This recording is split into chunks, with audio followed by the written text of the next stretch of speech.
Vamos falar um pouquinho agora, gente, de termo geral de uma PG. Assim como a PA, a PG também tem uma fórmula que representa o seu termo geral.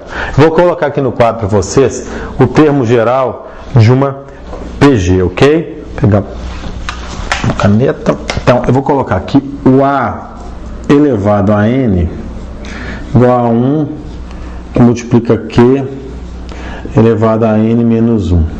O que eu posso escrever aqui? Eu posso escrever várias coisas. Eu posso escrever, por exemplo, que o A2 é o A1 vezes Q elevado a 1.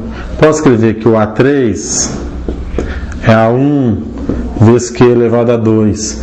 Posso escrever que A4 é igual a 1 vezes Q elevado a 3 e assim sucessivamente. Tá? Vou fazer um exercício aqui para vocês, para a gente aprimorar o uso dessa expressão de termo geral. Vamos supor que eu tivesse uma PG de assim, 2 e 4.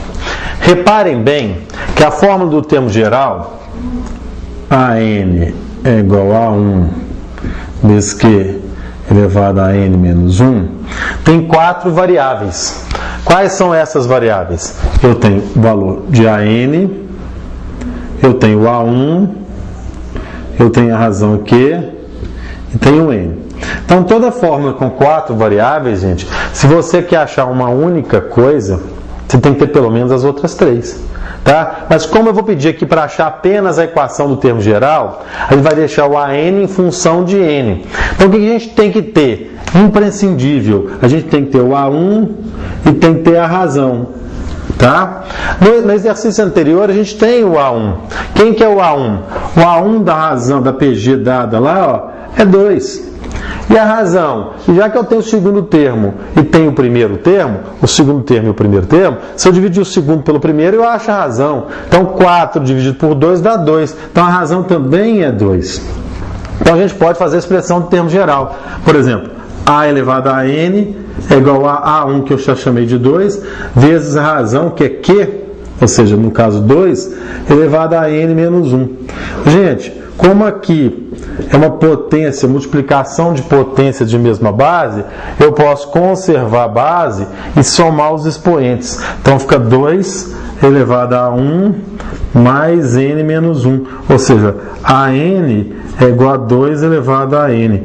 Então eu tenho a expressão de meu termo geral aqui, tá? Que eu tenho, por exemplo, o AN em função de N. Ou seja, o AN é igual a 2 elevado a N. Ah, vamos supor que eu quero achar o terceiro termo. Qual que é o terceiro termo? Se eu já tenho o terceiro termo, se eu pedir o terceiro termo, eu tenho que o N vale 3. Se eu já tenho a forma geral aqui, ó, A elevado a N é igual a 2 elevado a N, eu chamo o N de 3. Então, A3 é igual a 2 elevado a 3. Então, o A3 vale 2 ao cubo, que é 8. E assim sucessivamente. Então, a gente pode ir encontrando qual o termo que eu quiser se eu tiver a N em função de N. Porque o N, gente, é sempre a posição que o termo ocupa. Então, N sempre é um número inteiro, maior do que 0.